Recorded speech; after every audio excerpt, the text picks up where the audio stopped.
வணக்கம். மாலை முரசு செய்திகளை விரிவாக பார்ப்பதற்கு முன் தலைப்புச் செய்திகளை பார்க்கலாம்.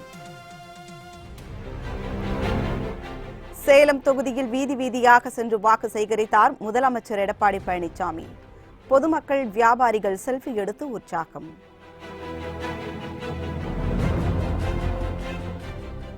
6 மணிக்கு மேல் தேர்தல் குறித்து பேட்டியளிக்க கூடாது என சத்யபிரதா சாஹூ உத்தரவு. அரசியல் கட்சி தலைவர்கள், நட்சத்திர பேச்சாளர்களுக்கு அறிவுறுத்தல்.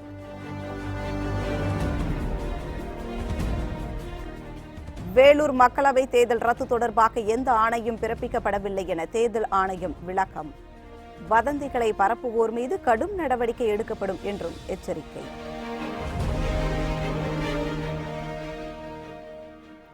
தொன்னூற்றி 7 மக்களவை தொகுதிகளில் 2ஆம் கட்ட தேர்தல் பிரச்சாரம் இன்று மாலையுடன் ஓய்வு. அனல் பறக்கும் வாக்கு சேகரிப்பில் அனைத்து கட்சி தலைவர்கள் தீவிரம்.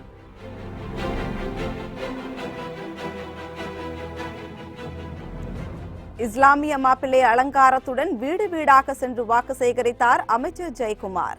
பணப்பட்டுவாடா செய்வோர் மீது கடும் நடவடிக்கை எடுக்க வேண்டும் எனவும் வலியுறுத்தல்.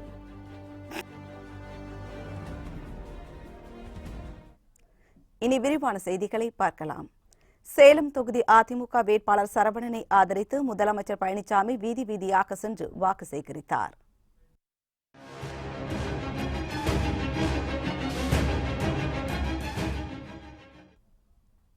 சேலம் மக்களவை தொகுதியில் அதிமுக வேட்பாளராக சரவணன் போட்டியிடுகிறார். இந்நிலையில் சரவணனை ஆதரித்து முதலமைச்சர் பழனிசாமி இறுதிக்கட்ட வாக்கு சேகரிப்பில் ஈடுபட்டார். கடைகள் மற்றும் வீதி வழியாக நடந்து சென்ற முதலமைச்சர் பழனிசாமி அதிமுக வேட்பாளருக்கு ஆதரவு திரட்டினார். சாலையில் சென்று வாக்கு சேகரித்த முதலமைச்சருடன் பொதுமக்களும் வியாபாரிகளும் செல்ஃபி எடுத்து மகிழ்ந்தனர்.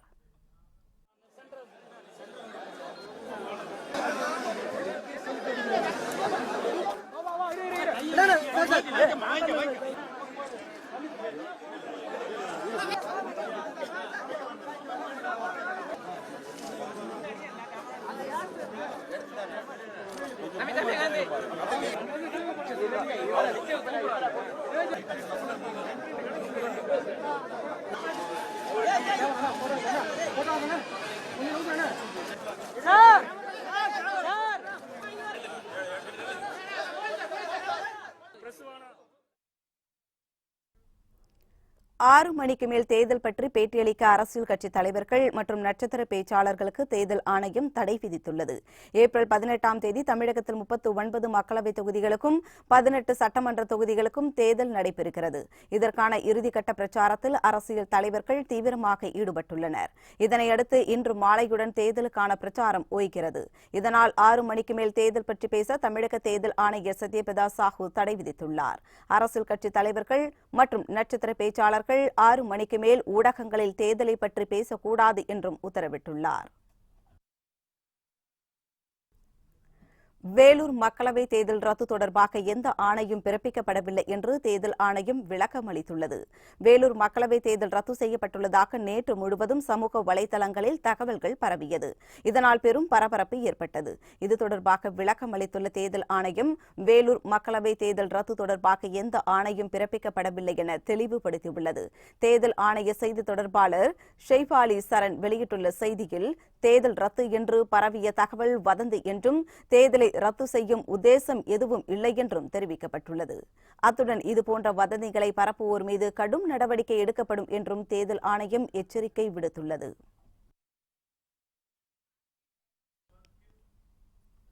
தமிழகத்தில் இன்றுடன் பிரச்சாரம் நிறைவடைவதையொட்டி அரசியல் கட்சி தலைவர்கள் இறுதிக்கட்ட பிரச்சாரத்தில் தீவிரமாக இறங்கியுள்ளனர். தமிழகத்தில் தேர்தல் பிரச்சாரம் இன்று மாலை 6 மணியுடன் ஓய்கிறது. இந்நிலையில் அரசியல் கட்சி தலைவர்கள் தங்கள் இறுதிக்கட்ட பிரச்சாரத்தில் தீவிரமாக ஈடுபட்டு வருகின்றனர். அதன்படி முதலமைச்சர் எடப்பாடி பழனிசாமி சேலம் மக்களவை தொகுதிக்குட்பட்ட பகுதிகளில் பிரச்சாரம் மேற்கொள்கிறார். துணை முதல்வர் ஓ பன்னீர்செல்வம் தேனி மக்களவை தொகுதிக்கு உட்பட்ட பகுதிகளில் வாக்கு சேகரிக்கிறார். திமுக தலைவர் மு.க. ஸ்டாலின் நாகை மற்றும் திருவாரூர் தொகுதிகளில் திமுக மற்றும் கூட்டணி கட்சி வேட்பாளர்களை ஆதரித்து பிரச்சாரம் மேற்கொள்கிறார். மதிமுக பொதுச் செயலாளர் வைகோ ஈரோடு தொகுதியில் வேட்பாளர்களை ஆதரித்து வாக்கு சேகரிக்கிறார். இதேபோன்று மக்கள் நீதி மய்ய கட்சித் தலைவர் கமல்ஹாசன் சென்னையில் பல்வேறு பகுதிகளில் தீவிர வாக்கு சேகரிப்பில் ஈடுபடுகிறார். சமத்துவ மக்கள் கட்சித் தலைவர் சரத்குமார் நெல்லை மற்றும் தென்காசியில் அதிமுக மற்றும் அதன் தோழமை கட்சி வேட்பாளர்களை ஆதரித்து பிரச்சாரம் மேற்கொள்கிறார். நாம் தமிழர் கட்சியின் ஒருங்கிணைப்பாளர் சீமான் சென்னையில் பல்வேறு பகுதிகளில் தீவிர வாக்கு சேகரிப்பில் ஈடுபடுகிறார்.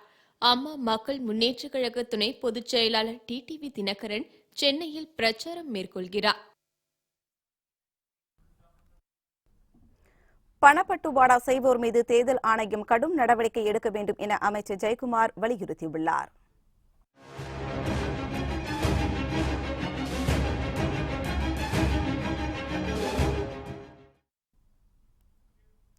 வடசென்னை தேமுதிக வேட்பாளர் அழகாபுரம் மோகன்ராஜை ஆதரித்து அமைச்சர் ஜெயக்குமார் வீடு வீடாக சென்று வாக்கு சேகரித்தார். அப்போது அப்பகுதியைச் சேர்ந்த இஸ்லாமியர்கள் அவர்களுக்கு வித்தியாசமான மாலை அணிவித்து உற்சாக வரவேற்பளித்தனர். இதன்பின் செய்தியாளர்களுக்கு பேட்டியளித்த அமைச்சர் ஜெயக்குமார் திமுகவும் அமமுகவினர் வாக்காளர்களுக்கு பணம் கொடுப்பதாக குற்றம் சாட்டினார். பணப்பட்டுவாடா செய்வோர் மீது தேர்தல் ஆணையம் கடும் நடவடிக்கை எடுக்க வேண்டும் எனவும் வலியுறுத்தினார். தமிழ்நாடு முழுவதும் அனைத்து இந்திய அண்ணா திராவிட முன்னேற்ற கழகத்தினுடைய அம்மாவுடைய அலை, புரட்சித்தருடைய அலை வீசிக்கொண்டிருக்கின்ற காரணத்தினால் இந்த அலையில் திமுக கூட்டணி இடம் தெரியாமல் போய்விடும். ஆனால் நேற்றைக்கு இரவு சென்னையில் முழுமை அளவுக்கு திமுகவும் அமமுகவும் எல்லாம் ஒரு ஓட்டுக்கு 200 ரூபாய் கொடுத்துருக்காங்க. இது ஒரு மிகப்பெரிய ஒரு ஜனநாயக படுகொலை. நாடாளுமன்ற தேர்தல், சட்டமன்ற இடைத்தேர்தல் நாளை மறுநாள் நடைபெறவுள்ளது. இன்று மாலையுடன் பிரச்சாரம் நிறைவடையவுள்ள நிலையில் இறுதிக்கட்ட வாக்கு சேகரிப்பில் வேட்பாளர் இறங்கியுள்ளனர்.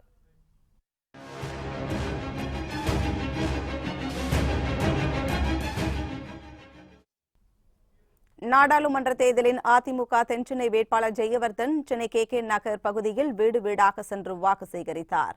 அப்போது பொதுமக்கள் பட்டாசுகள் வெடித்தும் மலர் தூவியும் ஆரத்தி எடுத்தும் உற்சாக வரவேற்பளித்தனர்.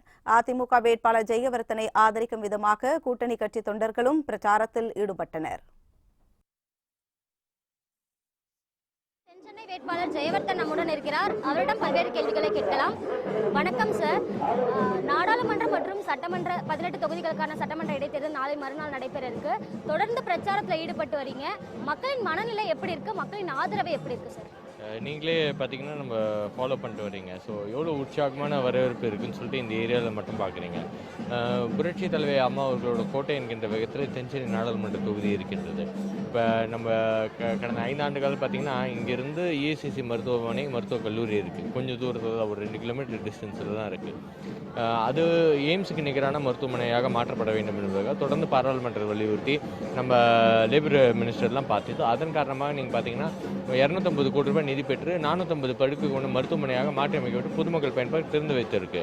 ஓகேங்களா? இந்த மாதிரி பல்வேறு விஷயங்கள் பார்த்திங்கன்னா தொடர்ந்து நம்முடைய பகுதியில் செய்து கடந்த 5 ஆண்டு காலத்தில் புரட்சி தலைவர் அம்மா அவர்களோட அரசு செய்திருக்கக்கூடிய மக்கள் பணி ஒட்டுமொத்தமாக பார்த்திங்கன்னா நம்முடைய தொகுதி மட்டுமல்ல இந்த 40 தொகுதியிலும் இந்த மக்கள் நலன் பயக்கக்கூடிய கூட்டணி அமோக வெற்றி பெறும். நீங்களே பார்த்துருக்கீங்க எவ்வளோ வரவேற்பு இருக்குது அப்படின்னு சொல்லிட்டு இந்த ஏரியாவில்.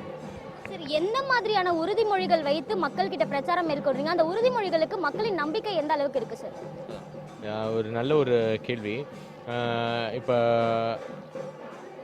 ஊரூர் குப்பத்தில் இப்போ பாதாள சாக்கடை திட்டம் அமைக்கணும்னு சொல்லிட்டு இது பண்ணியிருந்தது. அதுக்கு பார்த்திங்கன்னா என்கிட்ட ஊர் ஆளுங்க எல்லாருமே சொல்லும்போது தொடர்ந்து அதுக்கான முயற்சி எடுத்து லோக்கல் அட்மினிஸ்ட்ரேஷன் மினிஸ்டர் கிட்ட பேசி அதன் வாயிலாக பார்த்திங்கன்னா நம்ம பாதாள சாக்கடை திட்டம் அமைச்சோம். நம்ம அங்கே உள்ளாகரம் புழுதிவாக்கமில் மே மாதம் தான் ஓப்பன் பண்ண வேண்டியது பாதாள சாக்கடை திட்டம். கோரிக்கை வைத்ததன் பேரில் தொடர்ந்து எல்லோ மினிஸ்டர் அண்ணகிட்ட பேசி முதலமைச்சர்கிட்ட பேசி அதன் வாயிலாக பார்த்திங்கன்னா நம்ம பிப்ரவரி மாதமே ஓப்பன் பண்ணிட்டோம். ஸோ இப்படி பல்வேறு விஷயங்களுக்கு நம்ம நிதி பெற்றுவிட்டோம். இப்போ பார்த்திங்கன்னா எம்ஆர்டிஎஸ் மெட்ரோ ரயில் 2ஆம் கட்டம் அதுக்கு இசைவு பெற்றது நான் தான். அதுக்கப்புறம் ஃபண்டிங் பெற்றது நான் தான். ஸோ இப்போ அது ஒரு 3 வருஷத்துக்குள்ளே முடிக்கணும், 4 வருஷத்துக்குள்ளே முடிக்கணும்னு சொல்லிட்டு ஒட்டுமொத்தமாக அதுக்கான பணிகள் மேற்கொள்ளப்பட்டு வருகிறது. சென்னை ஒரு பாதுகாப்பான நகரமாக இருக்க வேண்டும் என்பதற்காக பார்த்திங்கன்னா அவ்வளோ இடத்துல சிசிடிவி கேமரா மாண்புமிகு தலைமையில் நடைபெற்று கொண்டு இருக்கின்றது. ஸோ இப்போ பல்வேறு விஷயங்கள் நம்ம மகளிர் மேம்பாட்டுக்கு, தாய்மார்கள் மேம்பாட்டுக்கு நம்ம ஒட்டுமொத்தமாக பார்த்திங்கன்னா அவங்களோட நலனை பேணி காக்கின்ற அரசு நம்ம புரட்சி தலைவர் அம்மா அவர்கள். ஸோ ஒட்டுமொத்தமாக தாய்மார்களோட ஓட்டு அப்படின்னு சொன்னால் நம்ம ஏடிஎம்கேக்கு மட்டும்தான். நிச்சயமாக, அதாவது கடந்த 5 ஆண்டுகளில் செயல்படுத்தப்பட்ட திட்டங்கள் அனைத்தையும் வைத்து மக்களிடம் வாக்குகள் சேகரித்து வருவதாகவும், அதிமுக தென்சென்னை பகுதியில் அமோக வெற்றி பெறும் என்ற நம்பிக்கை இருப்பதாகவும் தென்சென்னை நாடாளுமன்ற வேட்பாளர் ஜெயவர்தன் நம்மிடம் தெரிவித்திருக்கிறார். மாலைமுறை செய்திகளுக்காக ஒளிப்பதிவாளர் மணிகண்டனுடன் செய்தியாளர் நந்தினி. ஓட்டுக்காக பணப்பட்டுவாடா செய்பவர்கள் மீது தேர்தல் ஆணையம் கடும் நடவடிக்கை எடுக்க வேண்டும் என பொன் ராதாகிருஷ்ணன் வலியுறுத்தியுள்ளார். கன்னியாகுமரி மாவட்டம் தென் தாமரைக்குளம் என்ற பகுதியில் பாஜக வேட்பாளர் பொன் ராதாகிருஷ்ணன் தேர்தல் பிரச்சாரத்தில் ஈடுபட்டு வருகிறார். ஆரம்பத்தில் இருந்ததை விட தற்போது ஆதரவு பெருகி வருவதாக மக்கள் மத்தியில் புதிய உற்சாகம் ஏற்பட்டிருக்கிறது என அவர் பரப்புரையாற்றி வருகிறார். அப்போது செய்தியாளர்களை சந்தித்து பேசிய பொன் ராதாகிருஷ்ணன், கன்னியாகுமரி மாவட்டத்தில் காங்கிரஸ் ஓட்டுக்காக தொடர்ந்து பணம் கொடுத்து வருவதாக குற்றம் சாட்டினார். இதுகுறித்து தேர்தல் ஆணையத்திடம் புகார் தெரிவித்துள்ளதாக குறிப்பிட்ட அவர், பணப்பட்டுவாடா செய்பவர்கள் மீது கடும் நடவடிக்கை எடுக்க வேண்டும் எனவும் கேட்டுக் கொண்டார். வாக்குப்பதிவு தேதி நெருங்கிக் கொண்டிருக்கும் இவ்வேளையில் வாக்காளர்களுக்கு பணம் விநியோகிக்கும் நிகழ்வுகளும் ஆங்காங்கே நடைபெற்றுக் கொண்டுதான் இருக்கின்றன. கள்ளக்குறிச்சியில் இதுபோன்ற ஒரு சம்பவம் நடைபெற்றுள்ளது. விழுப்புரம் மாவட்டம் கள்ளக்குறிச்சி அருகே வாக்காளர்களுக்கு பண விநியோகம் செய்து கொண்டிருப்பதாக தேர்தல் பறக்கும் படையினருக்கு தகவல் கிடைத்தது. இதனையடுத்து அங்கு வந்த போலீசாரை கண்டதும் வாக்காளர்களுக்கு விநியோகம் செய்ய வைத்திருந்த 1,16,800 ரூபாய் பணத்தை அந்த இடத்திலேயே போட்டுவிட்டு தப்பிச் சென்றனர். இதுகுறித்து விசாரணை மேற்கொண்டதில் அவர்கள் அம்மா மக்கள் முன்னேற்ற கழகம் கட்சியை சேர்ந்தவர்கள் என தெரிய வந்தது. பணத்தை கைப்பற்றிய தேர்தல் பறக்கும் படையினர் கள்ளக்குறிச்சி சார் ஆட்சியரும் உதவி தேர்தல் நடத்தும் அலுவலருமான ஸ்ரீகாந்திடம் ஒப்படைத்தனர். இதுபோல கள்ளக்குறிச்சி அடுத்துள்ள கிராமத்தில் தேர்தல் பறக்கும் படையினர் சட்டவிரோதமாக பதுக்கி வைத்திருந்த மது பாட்டில்களையும் அவர்கள் கைப்பற்றினர். திமுக கட்சியினர் 3 பேர் கைது செய்யப்பட்டு தியாக துருவம் காவல் நிலையத்திற்கு கொண்டு செல்லப்பட்டனர். ஒரு தவறு செய்தால் அதை தெரிந்து செய்தால் அவன் தேவன் என்றாலும் விடமாட்டேன் என திருச்செங்கோடு பிரச்சார கூட்டத்தில் கமல்ஹாசன் தெரிவித்துள்ளார். மக்கள் நீதி மய்ய வேட்பாளர் தங்கவேலுவை ஆதரித்து வாக்கு சேகரித்த அவர், தங்களுடைய வேட்பாளர் சரியில்லாதவர் என ஆதாரத்துடன் நிரூபித்தால் அவரை பதவியிலிருந்து நீக்கவும் தயங்க மாட்டேன் எனவும் கூறினார்.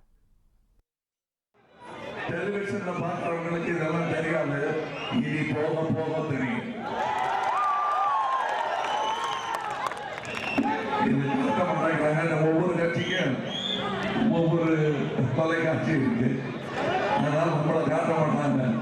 நம்ம யாருன்னு காட்டுறது ஏப்ரல் 18 தான். தவறு செய்தால் அதை தெரிந்து செய்தால் அவன் தேவன் என்றாலும் விட மாட்டேன்.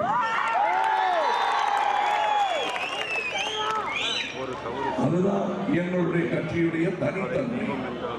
யாருடனும் நாங்கள் கூட்டு செல்வோம். ராகுல் காந்தி கூட போறீங்களா? போலீங்க. இவங்க கூட போறீங்களா? இல்லையே. எங்களுடைய கூட்டணி அசைக்க முடியாத கூட்டணி.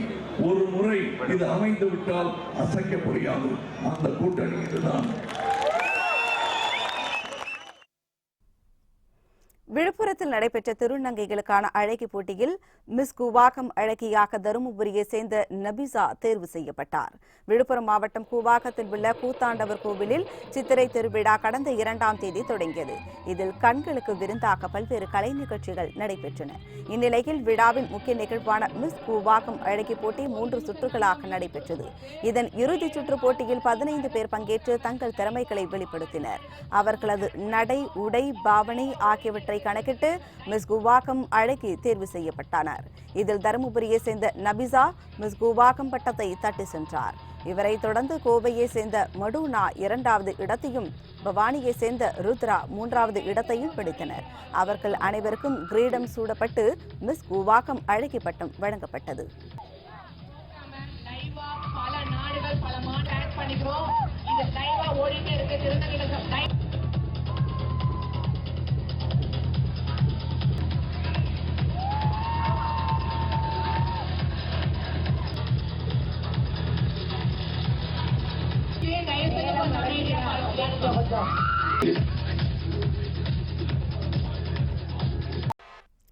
திருக்கோவிலூர் அருகே சாலை விபத்தில் உயிரிழந்த தேமுதிக தொண்டரின் குடும்பத்திற்கு 50,000 ரூபாய் நிதி உதவியை விஜயகாந்த் மகன் விஜய் பிரபாகரன் வழங்கினார். விழுப்புரம் மாவட்டம் தேவனூரில் நிகழ்ந்த சாலை விபத்தில் தேமுதிக தொண்டர் பழனிசாமியும் அவரது மனைவியும் பரிதாபமாக உயிரிழந்தனர். இதுகுறித்து தகவல் அறிந்த விஜயகாந்த் மகன் விஜய் பிரபாகரன் தொண்டரின் இறுதிச் சடங்கில் கலந்து கொண்டு அஞ்சலி செலுத்தினார். இதனையடுத்து பழனிசாமி குடும்பத்திற்கு ஆறுதல் கூறிய அவர் 50,000 ரூபாய் நிதி உதவி வழங்கினார். தாராபுரம் அருகே தேர்தல் பணிமனைக்குள் 5 அடி நீள சாரை பாம்பு புகுந்ததால் அங்கிருந்த திமுக கூட்டணி கட்சி தொண்டர்கள் பீதியடைந்தனர். திருப்பூர் மாவட்டம் தாராபுரத்தில் திமுக கூட்டணி கட்சி சார்பில் தேர்தல் பணிமனை அமைக்கப்பட்டுள்ளது. இங்கு செல்லும் கட்சி தொண்டர்கள் தேர்தலுக்கான பணிகளை செய்து கொண்டிருந்தனர். அப்போது தேர்தல் பணிமனைக்குள் திடீரென 5 அடி நீள சாரை பாம்பு புகுந்தது. இதனால் அங்கிருந்த திமுக கூட்டணி கட்சி தொண்டர்கள் பீதியடைந்தனர். இதனையடுத்து தகவல் அறிந்த தீயணைப்புத் துறையினர் 5 அடி நீள பாம்பை பிடித்து சென்றனர்.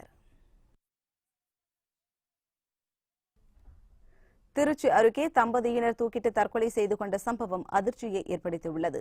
லால்குடி அருகே சிறுதையூர் சொக்கலிங்கபுரம் பகுதியைச் சேர்ந்த அருண் பிரபுவுக்கு திருமணமாகி முதல் மனைவி இறந்துவிட்டார்.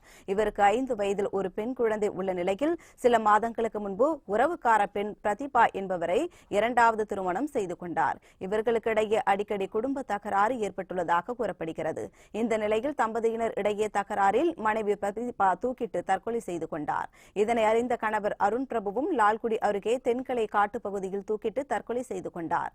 இருவரின் சடலத்தையும் கைப்பற்றிய லால்குடி போலீசார் தற்கொலை குறித்து விசாரணை நடத்தி வருகின்றனர். தென்காசி அருகே 100% வாக்குப்பதிவை வலியுறுத்தி நடைபெற்ற விழிப்புணர்வு பேரணியில் மாணவர் ஒருவர் கண்களை கட்டிக்கொண்டு ஊர்வலமாக சென்றார். தென்காசியில் மக்களவைத் தேர்தலை முன்னிட்டு துணை ராணுவ படையினர் மற்றும் காவல்துறையினர் விழிப்புணர்வு பேரணி நடத்தினர். இதில் 100% வாக்குப்பதிவை வலியுறுத்தி மாணவர் ஒருவர் கண்களை கட்டிக்கொண்டு ஊர்வலமாக சென்றார். பின்னர் கையில் கொடுக்கின்ற பொருட்கள் என்ன என்பதையும் அவர் சரியாக கூறி பொதுமக்களிடம் விழிப்புணர்வை ஏற்படுத்தினார். வேலூரில் மக்களவைத் தேர்தல் முன்னெச்சரிக்கை நடவடிக்கையாக குந்தகம் விளைவிக்கும் 300 பேரிடம் நன்னடத்தை பாத்திரம் எழுதி வாங்கப்பட்டது.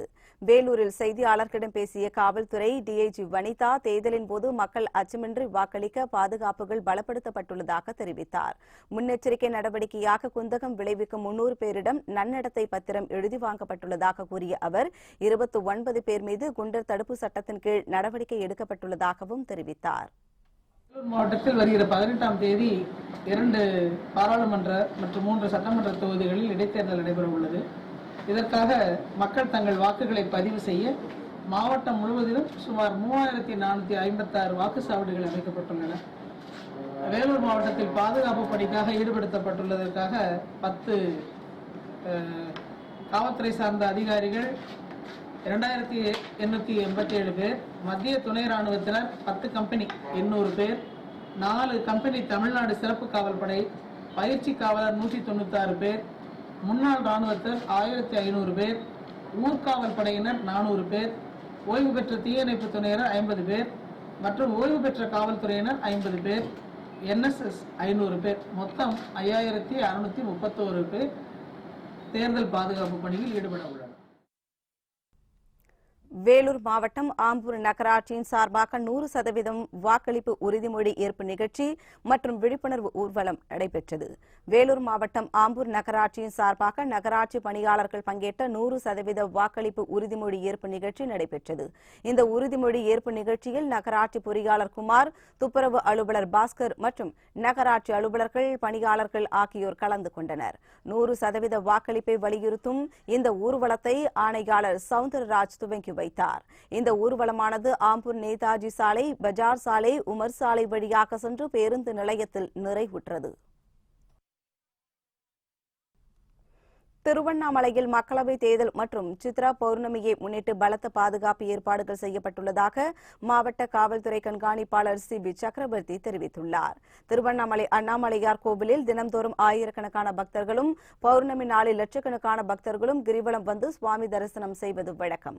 இந்நிலையில் மக்களவைத் தேர்தல் தேதியான 18ஆம் தேதியன்று சித்ரா பௌர்ணமி வருவதால் திருவண்ணாமலை மாவட்டத்தில் சிறப்பு பாதுகாப்பு ஏற்பாடுகள் செய்யப்பட்டுள்ளன. இது தொடர்பாக மாவட்ட காவல்துறை கண்காணிப்பாளர் CB சக்கரவர்த்தி உயர்த்தி செய்தியாளர்களை சந்தித்தார். அப்போது அவர் தேர்தலுக்காக 6200 காவலர்களும் சித்ரா பௌர்ணமிக்காக 1639 காவலர்களும் பாதுகாப்பு பணியில் ஈடுபடுத்தப்பட உள்ளதாக கூறினார். மேலும் வாக்குப்பதிவு இயந்திரங்களை கொண்டு செல்ல தனி வழியும், கிரிவலம் முடிந்து செல்லும் பக்தர்கள் செல்ல தனி வழியும் ஏற்பாடு செய்யப்பட்டுள்ளதாக கூறினார். சித்ரா பௌர்ணமி முன்னிட்டு ஒரு 7 லட்சம் பக்தர்கள் நம்ம திருவண்ணாமலை மாவட்டத்தை வருவாங்க, இந்த கோயிலுக்கு வர்றதுக்கான வாய்ப்பு இருக்குன்னு சொல்லி அசஸ் பண்ணதால வரக்கூடிய மக்கள் சாமி தரிசனம் செஞ்சுட்டு கிரிவலம் செஞ்சுட்டு அவங்க வெளியே போறதுக்கும், வெளியிலேருந்து இவிஎம்ஸை கலெக்ட் பண்ணிட்டு வரக்கூடிய 192 ஜோனல் பார்ட்டிஸ் கவுண்டிங் சென்டர்ல போய் இந்த இவிஎம்ஸை ப்ராப்பரா பிளேஸ் பண்ணி அதை சீல் வைக்கிறதுக்கும் 2 செப்பரேட் பந்தோபஸ்தா பிளான் பண்ணிருக்கோம். மாதிரி ரூட்டுமே இவிஎம்ஸ் வரக்கூடிய ஜோனல் பார்ட்டிஸ் எடுத்துட்டு வர ரூட் வந்து டிஃபரெண்ட். இங்க கிரிவலம் போற மக்கள் இவங்க தனி ரூட்ல உள்ள வருவாங்க. எந்த டிஸ்டர்பன்ஸும் ரெண்டுத்துக்கும் கிறிஸ் கிராஸ் ஆகாது. தஞ்சை பெரிய கோவிலில் சித்திரை திருவிழாவை ஒட்டி நடைபெற்ற தேரோட்ட நிகழ்ச்சியில் ஆயிரக்கணக்கான பக்தர்கள் கலந்து கொண்டனர். உலக பிரசித்தி பெற்ற தஞ்சை பெரிய கோவிலில் ஆண்டுதோறும் சித்திரை திருவிழா நடைபெறுவது வழக்கம். இந்த ஆண்டுக்கான சித்திரை திருவிழா கடந்த 2ஆம் தேதி கொடியேற்றத்துடன் தொடங்கியது. இதனையொட்டி நாள்தோறும் சுவாமி ஊர்வலம் நடைபெற்றது. மேலும் பரதநாட்டியமும் திருமுறை இன்னிசை நிகழ்ச்சியும் நடத்தப்பட்டன. இந்நிலையில் திருவிழாவின் முக்கிய நிகழ்ச்சியான தேரோட்டம் நிகழ்ச்சி நடைபெற்றது. இதனையொட்டி தியாகராஜர், கமலாம்பிகை, கந்தர் சிலைகளுக்கு சிறப்பு அபிஷேகம் மற்றும் தீபாராதனை காட்டப்பட்டது. மாவட்ட ஆட்சியர் அண்ணாதுரை தேரை வடம் பிடித்து இழுத்து நிகழ்ச்சியை தொடங்கி வைத்தார். தேரோட்ட நிகழ்ச்சியில் சுற்றுவட்டார பகுதிகளைச் சேர்ந்த ஆயிரக்கணக்கான பக்தர்கள் பங்கேற்று வழிபட்டனர்.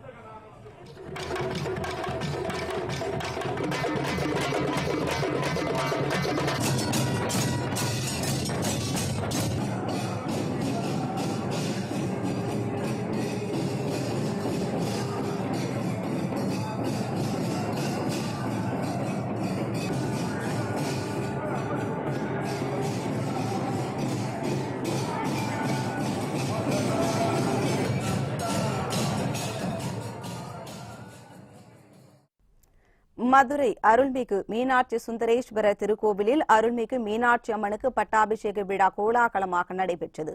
மதுரை அருள்மிகு மீனாட்சி சுந்தரேஸ்வரர் திருக்கோவிலில் கடந்த 8ஆம் தேதி கொடியேற்றத்துடன் தொடங்கியது. விமர்சையாக நடைபெற்று வரும் சித்திரை திருவிழாவை ஒட்டி மீனாட்சி அம்மனுக்கு பட்டாபிஷேக விழா கோலாகலமாக நடைபெற்றது. பல்லாயிரக்கணக்கான பக்தர்கள் பங்கேற்ற இவ்விழாவின் தொடர்ச்சியாக மீனாட்சி சுந்தரேஸ்வரர் திருக்கல்யாண வைபவம், மாசி வீதிகளில் திரு தேரோட்டம் உள்ளிட்டவைகள் நடைபெறவுள்ளன. கிருஷ்ணகிரியில் அரசஜூர் வனப்பகுதியில் ஏற்பட்டுள்ள காட்டுத்தீயில் ஏராளமான மரம், செடி, கொடிகள் எரிந்து நாசமாகியுள்ளன. கிருஷ்ணகிரி மாவட்டம் தேன்கனிக்கோட்டை அருகே அமைந்துள்ள அரசஜூர் கிராமத்தை அடுத்துள்ள வனப்பகுதியில் திடீர் தீ விபத்து ஏற்பட்டது. வெயில் காரணமாக மரங்கள் காய்ந்து கிடப்பதால் தீ மளமளவென பரவியது. இதனால் காட்டில் உள்ள அரிய வகை மரம், செடி, கொடிகள் எரிந்து நாசமாகி வருகின்றன. அப்பகுதி முழுவதும் புகைமண்டலம் சூழ்ந்துள்ளது. மேலும் வனவிலங்குகள் உயிருக்கு தப்பி காட்டை விட்டு வெளியேறி வருகின்றன. இதனால் வனவிலங்குகள் கிராமத்திற்குள் நுழையும் அபாயமும் உள்ளது. காட்டுத்தீயை அணைக்கும் பணியில் வனத்துறையினரும் தீயணைப்பு துறையினரும் போராடி வருகின்றனர். இதேபோன்று திருப்பதி திருமலையில் உள்ள குமார் நீர்வீழ்ச்சி, பசப்பு நீர்வீழ்ச்சி அருகே உள்ள வனப்பகுதியில் திடீர் காட்டுத்தீ பரவி வருகிறது. காட்டுத்தீயை அணைக்கும் பணியில் 200க்கும் மேற்பட்ட தீயணைப்பு வீரர்கள் ஈடுபட்டுள்ளனர். தீ விபத்தால் அரிய வகை மூலிகை மரங்கள் எரிந்து நாசமாக்கி வருகின்றன. டெல்லியில் திடீரென கார் தீப்பிடித்து எரிந்ததில் அதிலிருந்து 5 பேரும் அதிர்ஷ்டவசமாக உயிர் தப்பினர். டெல்லியில் மந்தி ஹவுஸ் என்ற இடத்தில் சாலையில் சென்று கொண்டிருந்த காரில் திடீரென தீப்பிடித்தது. இதனையடுத்து காரில் இருந்த அனைவரும் உடனடியாக வெளியேறிய காரணத்தால் பயணம் செய்த 5 பேரும் அதிர்ஷ்டவசமாக உயிர் தப்பினர். இதனிடையே தீ விபத்து குறித்து தகவல் அறிந்த தீயணைப்பு துறையினர் விரைந்து சென்று தீயை அணைத்தனர். இருப்பினும் இந்த தீ விபத்தில் கார் முற்றிலும் எரிந்து நாசமானது.